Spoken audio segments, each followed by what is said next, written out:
Nordeste.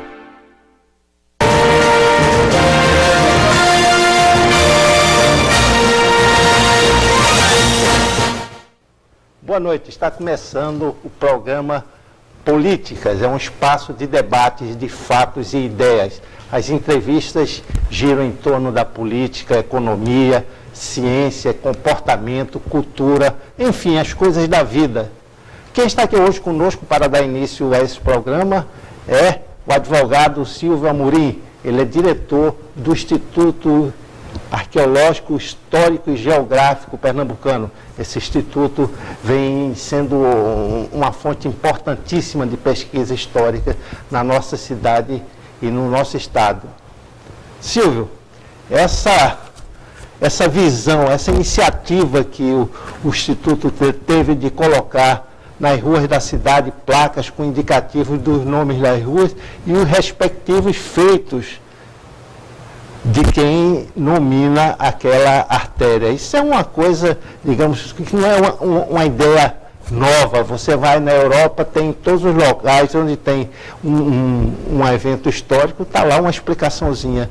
Mas aqui na nossa cidade passávamos por ruas como Avenida Governador Agamenon Magalhães. Sim, isso aí talvez muitos saibam quem foi Agamenon Magalhães, mas outras avenidas, José Estelita, Domingos Ferreira, e tipo de nominações em que as pessoas não têm o menor conhecimento de quem foram essas pessoas no passado. É verdade, Antônio. A proposta é exatamente essa. É de difundir a cultura pernambucana e principalmente aqueles que patrocinam, são os patronos das ruas da nossa cidade. Mas antes de qualquer coisa, eu queria lhe cumprimentar, lhe parabenizar pelo programa e agradecer a presença agradecer o convite e por estar aqui com você neste programa. Certo, sem dúvida os telespectadores vão ter a vantagem e o privilégio de ouvir os comentários interessantes de Silvio Amorim sobre o Instituto Arqueológico. E também vale, já que você está lembrando as pessoas, vale também destacar nesse início de programa o papel do Pedro Paulo Carvalho e de Wilson Marinho, diretores da TV Nova Nordeste, que abriga esse programa, e a toda essa equipe técnica da TV que vai nos acompanhar nesta jornada. Muito obrigado a vocês. Mas vamos ao trabalho, né? Silvio, essas placas são placas de que forma? São azulejos com explicações? Quem é que redige essas explicações? Como é que é feita essa pesquisa? Começando do começo, iniciando. A ideia não é uma ideia nova, isso eu vi em Portugal e na Itália também tem. E em Portugal é que ele se apresenta de uma forma mais bonita, tem uma plástica melhor. Então, há muitos anos eu vi isso em Portugal e sempre tentei trazer para cá. Então, agora, na oportunidade, lá no Instituto Arqueológico, Histórico e Geográfico Pernambucano, eu dei a ideia, a diretoria abraçou, os companheiros de diretoria abraçaram a ideia e nós começamos a fazer. Então, são placas em azulejo, tá certo? Aquele de azulejo. Nós temos uma equipe que prepara o texto de cada nome de rua, entendeu? Aí você vê, por exemplo, vou dar um exemplo aqui, tem ali Rua Viscondessa do Livramento, é uma que em breve nós vamos fazer. Eu perguntei, assim, quando eu estive lá para fazer conversar com a proprietária do prédio, essa rua, né? Fica no Derby, exatamente. Ninguém tinha a menor ideia de quem foi a Viscondessa do Livramento. E foi uma pessoa importante. Ela e o marido, principalmente o marido, que era o Visconde do Livramento, eles eram pessoas, assim, eram pessoas de posses, mas que tinham uma ação social muito importante na época. E o Recife teve uma calamidade em que esse casal foi muito importante. E daí eles receberam esse título, Viscondessa do Livramento. O Visconde do Livramento e por consequência, a mulher dele, que era mais ativa do que ele nessa área, receberam esse título. Então, é uma história interessante que está lá, você passa todo dia naquela rua, Viscondense do Livramento, que ela liga ali a Agamenon Magalhães com a ponte do Esporte. Ali ela faz um arco ali. Então, e tantas outras ruas com nomes interessantes que nós podíamos mostrar, e nós agora vamos fazer isso lá no Instituto, vamos tentar fazer. Manuel Bandeira, numa das suas poesias sobre o Recife, ele destacava os nomes bonitos da cidade do Recife, das ruas do Recife, Rua da Saudade, Rua da Aurora, Rua da Harmonia, não é? Rua das Graças, e temia no final do poema que depois de tanto tempo essas ruas tivessem o nome de fulano de tal, né? Doutor fulano de tal. E parece que isso acontece, né? Você foi vereador da cidade do Recife e certamente recebeu muitos pleitos e pedidos para botar o nome de parentes e amigos ou figuras históricas mesmo, em pequenas ruas, em pequenos becos. É verdade. Eu sempre, quando eu estava na Câmara, eu tratava isso com muito cuidado. Porque, primeiro, você tirar um nome tradicional para botar qualquer nome, ou botar o nome de pessoa, fulanizar a rua, eu acho isso terrível. Eu nunca concordei com isso, nem nunca permiti, pelo menos no período que eu tive lá na Câmara. Agora, outra coisa que eu não acho bom é você trocar o nome da rua. Né? Às vezes porque a pessoa não tem, ninguém conhece mais, a pessoa já esqueceu, aí vem uma pessoa nova e tal, uma pessoa que está na onda, aí você tira o nome daquela pessoa. Eu acho que não. Eu acho que você tem que manter o nome, até por respeito, né? Aquela figura se colocava lá, porque tinha algum motivo na época, enfim. Então, eu sou contra esse. Agora, no Recife nós temos ruas aí com belos nomes, entendeu? Como você acabou de citar. Eu cito outros, Rua das Pernambucanas, Rua das Crioulas, Rua da Amizade. Né? Exato. Então você tem nomes muito interessantes.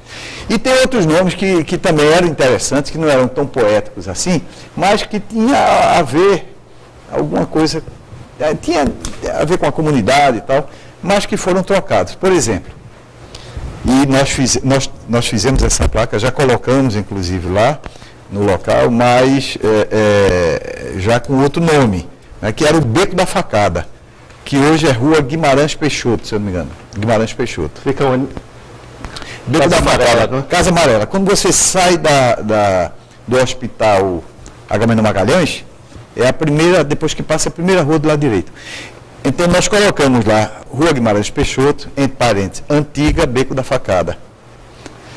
Então tem nomes interessantíssimos. E é bom que a comunidade conheça, saiba da história do seu bairro, né? Essa definição pelo nome de ruas quando chega na Câmara Municipal, existe uma legislação toda para que ela seja aprovada? Existe exige um quórum de vereadores para que ela seja aprovada? O nome de rua, ela tramita como projeto de lei, como outro qualquer. Ela tem a mesma tramitação, o mesmo rito. Então, agora, no caso de nome de rua, nós temos, por exemplo, você não pode colocar nome de pessoas vivas. Não é permitido. Aliás, eu acho que no Brasil todo, hoje, isso já é uma lei que, no âmbito federal e estadual, isso aí no municipal. Sim, tem alguns estados aí que não fechou questão nisso. Né? Você vê na Bahia mesmo, enquanto o governador Antônio Carlos Magalhães estava vivo, tinha lá vários logradouros com o nome dele. Então isso daí varia. O próprio Sarney no Maranhão, né? Sarney no Maranhão também tinha. Mas aqui em Pernambuco isso sempre foi tratado com muito cuidado. Né? As pessoas que estiveram nas câmaras, nas assembleias, nesse ponto eles tiveram sempre muito cuidado para não. Então, repetir nome de pessoas vivas não pode. Não deve também se tirar nomes antigos, trocar. Essa troca, ela inclusive passa lá pelo Instituto Arqueológico, pela lei orgânica da cidade do Recife. Essa alteração no nome de rua, ela passa pelo Instituto Arqueológico, que dá um parecer opinativo. Né? normalmente nós recebemos lá consulta. Mas todas as ruas, porque, por exemplo, a Avenida Norte, que era conhecida como Avenida Norte, sempre foi, passou a ser Avenida Norte Miguel Arraes de Alencar. Esse acréscimo vale a pena? Eu nunca vi ninguém chamar, olha, eu vou pela Avenida Miguel Arraes, na Avenida Miguel Arraes. Não tem, olha, tem tantas outras formas de homenagear o ex-governador Miguel Arraes. Eu achei também que não tinha sentido mudar, né? Mas a minha opinião como cidadão. Eu acho que teriam outras formas de homenagear ele do que criar um transtorno para a cidade, porque isso daí, viu, Antônio, o nome de uma mudança de um logradouro, ele tem várias implicações, não é? Você passa, tem correio, né? Hoje você tem o Google Maps, tem uma série de, quando você altera aquele negócio ali, você cria uma série de dificuldades, né?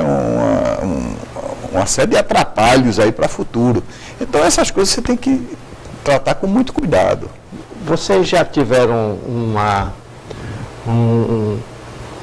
um retorno da população a respeito dessa iniciativa das placas, contando o nome das ruas? Já. Apesar do número pequeno, nós colocamos até agora em torno de umas 15 placas. A última foi ali na Praça Professor Francisco Barreto Campelo, na Praça da Torre, onde tem a igreja da Torre. Nós chegamos a umas 15 ou 16 placas. Eu acho que nós estamos nessa faixa aí. E o retorno é muito interessante. Às vezes, quando eu estou andando na cidade, que eu passo num lugar que tem uma placa, aqui e acolá eu vejo uma pessoa parada lendo. Entendeu? Isso me dá muito prazer, né? Dá satisfação de saber que a gente está que valeu a pena. Porque isso é um trabalho danado. Esse trabalho é voluntário que nós fazemos, né? O Instituto, ele é uma forma do Instituto angariar alguns recursos para se manter. Porque o Instituto Histórico, ele é uma... Que é uma ONG, o Instituto? Hoje a gente chama de ONG, mas é uma instituição sem fins lucrativos e que tem 154 anos de existência ininterrupta. Eu acho que em Pernambuco é a instituição cultural mais antiga. Com certeza é a segunda do Brasil. Porque o primeiro é o Instituto Histórico Brasileiro, que foi fundado por Dom Pedro II. Depois que ele fundou lá, um ano depois, ele esteve aqui em Pernambuco. E ele disse, olha, Pernambuco, o imperador Dom Pedro II, o Pernambuco tem uma história muito rica. Vocês têm que criar um instituto. Foi o imperador que... Então, na época, juntou-se o governador e mais alguns parlamentares, pessoas da sociedade, e criaram um Instituto Arqueológico, Histórico e Geográfico Pernambucano. Daqui a pouco a gente volta para continuar a nossa conversa com Silvio Amorim sobre o Instituto Arqueológico, Histórico e Geográfico Pernambucano. Vamos continuar falando sobre o nome de ruas e de personagens históricos que atrapalharam um pouco a vida de Pernambuco. Daqui a pouco a gente volta.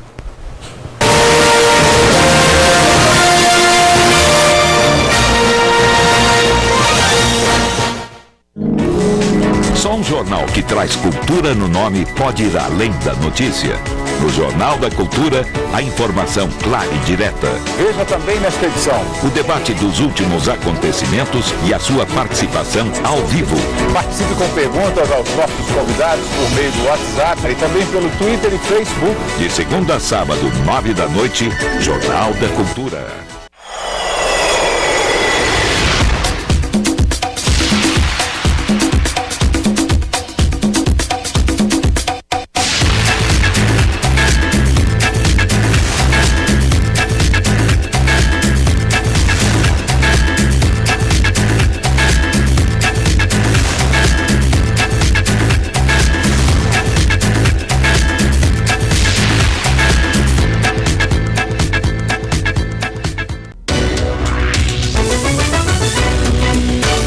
Toda segunda, 10 da noite, o mais respeitado programa de entrevistas da TV brasileira. Os entrevistadores devem se sentir liberados para usar partes. Sob o comando de Augusto Nunes. No Roda Viva não existe pergunta proibida. Roda Viva. Você é o meu convidado. Até lá.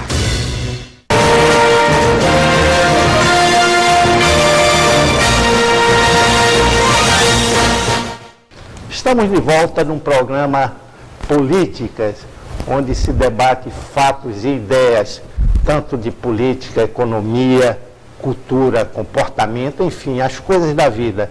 Quem está aqui conosco, vocês já viram no primeiro bloco, é o advogado Silvio Amorim. Ele é diretor do Instituto Arqueológico, Histórico e Geográfico Pernambucano. No primeiro bloco falamos sobre os nomes de ruas, que agora vem com uma explicação quem foram os personagens, aquelas pessoas que nominam as artérias da cidade do Recife, para que o recifense, o pernambucano, conheça por onde trafega e conheça também um pouco da história de Pernambuco. Mas, se voltando a essa história do papel do Instituto Arqueológico na cidade, né? Você falou da importância histórica dele, do período centenário dele, né? E se discutiu muito aqui na cidade, e também deve ter essa discussão levada para o Instituto Arqueológico, era exatamente o veto ao nome de Dom Pedro I e Dom João VI para as ruas da cidade do Recife ou qualquer outra homenagem. Então nunca aconteceram. Só o prefeito João Paulo, do PT, quebrou esse tabu, homenageou uma avenida paralela à Avenida Caxangá com o nome de Avenida Dom João VI, mas você não encontra. A rua do Imperador que a gente conhece é do Imperador Pedro II. Verdade. Não é? Qual foi o papel do Instituto nessas discussões internas? Porque as atas devem ter coisas interessantíssimas. É verdade. Não é? É verdade. Isso realmente foi falado. O prefeito João Paulo prestou essa homenagem a Dom João VI, que é uma figura polêmica e que fez mal a Pernambuco. Castigou, né? Pernambuco. Castigou Pernambuco. Perdemos um grande território aí. Né? Pouca gente sabe disso. Mas Pernambuco, ele chegava a 200 quilômetros de Brasília. Barreiras, o município de Barreiras, pertencia a Pernambuco. Exato. Alagoas também, né? Alagoas também. Tem registros lá. Eu tenho um irmão que mora em Barreiras, na Bahia. E tem registro de terra, não sei o quê, que o pessoal, registros antigos, que o pessoal vem buscar aqui em Olinda. Tem cartórios aqui em Olinda que tem aquele registro de terra lá. Então, para você ver a extensão que Pernambuco terminou ficando com uma língua, né? Aqui do litoral ao sertão. A magreza do castigo do rebelde e do revolucionário, né? Castigado. É verdade. É verdade, magro, é verdade, né? é verdade. Agora, essa questão, eu não vou criticar o prefeito João Paulo, porque aí cada um tem sua. Passaram-se tantos anos, né? Por outro lado, o pessoal do Instituto até não gosta muito dessa minha posição, não. Mas, por outro lado, o Dom João VI, ele manteve a unidade nacional. Não é? Talvez se a coisa tivesse corrido solto, não tivéssemos o Brasil de hoje. Talvez tivéssemos aí repartido em várias republiquetas. Né? Então, essa coisa essa visão histórica, eu acho que cada um a gente tem que respeitar. Eu respeito a opinião do ex-prefeito João Paulo, que fez essa homenagem a Dom João VI, que é uma figura interessante. Se você ler o 1808, você vai ver que era uma figura interessante. E devemos a ele, repito, a questão da unidade nacional e a Pedro I também. Dom Pedro I também, que era meio maluco, mas era um patriota. Era um patriota e que segurou também essa unidade. É muito difícil. Você veja, a parte espanhola, ela está toda dividida. Você vê Venezuela, Bolívia, Equador, Peru, Argentina, Chile. Você vê que foi toda esfacelada. O Brasil, o Brasil português manteve a sua unidade. Então, isso daí não deixa de ser um mérito. Agora, Pernambuco perdeu.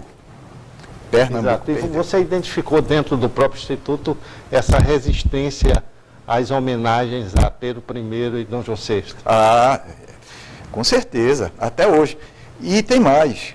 Quando trouxeram os restos mortais de Pedro I para cá, o navio ia aportar aqui em Pernambuco. Isso em 72, 1972, no sexto centenário da independência. O Instituto Histórico fez um documento pedindo o respeito a Pernambuco, que os restos mortais de Pedro I não passassem no nosso território. E assim foi feito. Ele saiu daqui e foi direto para o Rio, São Paulo, onde ele foi homenageado. Isso está registrado no livro de Laurentino Gomes. Exatamente. 1822. Ele Exatamente. dá algumas linhas para essa reação dos pernambucanos. Né? Exatamente, é verdade. Está lá no livro de Laurentino Gomes. Exato. Esse comportamento, digamos, rebelde dos pernambucanos, castigado pela coroa portuguesa e também pela coroa brasileira com Pedro I, isso daí, de alguma forma, marca o comportamento social para os próximos anos dos pernambucanos. Não, o pernambucano não deixa de ser um rebelde em si. É verdade. O pernambucano e o gaúcho. Eles têm muita característica assim, são muito parecidos. Há quem diga que o pernambucano é um gaúcho sem cavalo, né? O gaúcho de trincheira. Gilberto Freire encontrava identidade entre os pernambucanos e os gaúchos. É verdade, e é verdade. São os dois estados assim, que é mais aguerridos, né? Com sua história, com seu passado, né? E com a história recente também. Você veja que são dois estados que produzem grandes políticos, né? É o Rio Grande do Sul e Pernambuco. Né? Pernambuco precisa melhorar mais um pouco, mas ele sempre teve. Mas vai melhorar. Nós temos bons quadros aí nascendo, nascendo na política, e eu acho que Pernambuco também vai mostrar o seu valor no cenário político brasileiro. Dentro do Instituto Histórico Arqueológico, é possível fazer que tipo de pesquisa? Olha, nós temos um acervo lá que, sem dúvida nenhuma, é o melhor acervo de Pernambuco. Né? Nós temos lá aos sábados, se você for lá, você vai encontrar os pesquisadores trabalhando lá no nosso acervo. E não só o acervo documental, né? Não só livros, mas o acervo documental, né? E também peças. Nós temos peças importantíssimas lá, né? E que fazem parte da nossa história. E, como eu estava dizendo, o Instituto Histórico é uma instituição privada, sem fins lucrativos, e ela mantém todo esse acervo aí, com muito custo. Um dos motivos que nós criamos essa questão das placas, não só a ideia, que já era uma ideia que estava latejando, mas também foi uma forma de angariar recursos para o Instituto. Né? Porque cada placa dessa, colocada, depois de colocada e tal, sem nenhum custo para quem recebe, para o muro que recebe, o aparelho que recebe, mas para o apoio cultural, fica num custo de R$ 1.500. Uma parte desse valor é para a confecção e aposição e preparação de textos e tal. E o que sobra aí vai para os cofres do Instituto. É uma forma da gente arrecadar, ter recursos. E se capitalizar. E a manutenção dessas placas fica por conta de quem? Do Instituto? Não tem manutenção. É azulejo. Você colocou lá, ele é queimado, esse azulejo ele é queimado a 800 graus. Então, o que pode acontecer é uma depedração, riscar, porque não dá para você danificar. Não é bronze. O bronze roubam, porque o bronze tem valor. O azulejo ele é colocado no nível da parede, entendeu? Não tem. O máximo que pode acontecer algum menino chegar lá e pichar. Entendeu? Isso daí você passou detergente e tira. Mas não tem como danificar. O sol e a chuva também não perdem a cor, porque, como ele disse, ele é queimado a 800 graus. É como as placas portuguesas estão lá. Você coloca e esquece. Você não tem que fazer nenhum tipo de manutenção. Exato. Vocês já colocaram 15, né? Qual é a meta desse ano? 200. É uma meta afoita, mas eu tenho a impressão que a gente vai encontrar apoio cultural. Outra coisa, você coloca o nome lá, fica para a eternidade. Tem algumas que as famílias querem homenagear seus parentes. Eu fui procurado mesmo há um mês atrás e colocamos ela essa semana pela família Octaviano Duarte, lá de Limoeiro. Na Rua da Moeda eles têm um prédio lá. Aí eles queriam colocar a explicação por que Rua da Moeda. E embaixo ficou apoio cultural, família Octaviano Duarte. Exato. Octaviano Duarte, como era. Essa colaboração. É uma forma de você... Cidadã, não é? Cidadã, você homenageia, ou você pode fazer através da sua empresa, um advogado, muitos advogados estão... A primeira foi até o advogado Aloysio Xavier.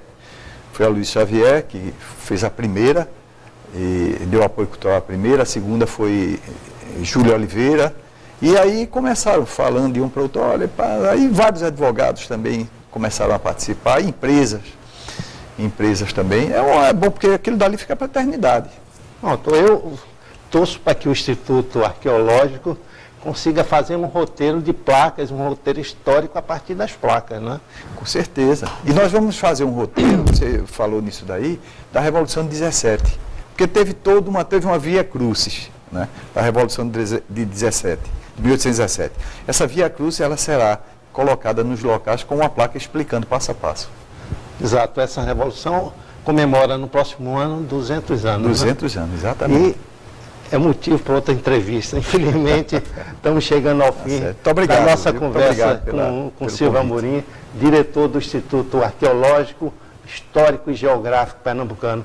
Conversamos sobre essas placas com as histórias das ruas de Pernambuco e também do papel do Instituto na sociedade e na pesquisa histórica. Silvio, muito obrigado. Eu que agradeço. E até um próximo programa, talvez falando sobre o bicentenário da Revolução Pernambucana. Com certeza, se Deus quiser. Muito obrigado. Telespectador, até o próximo programa.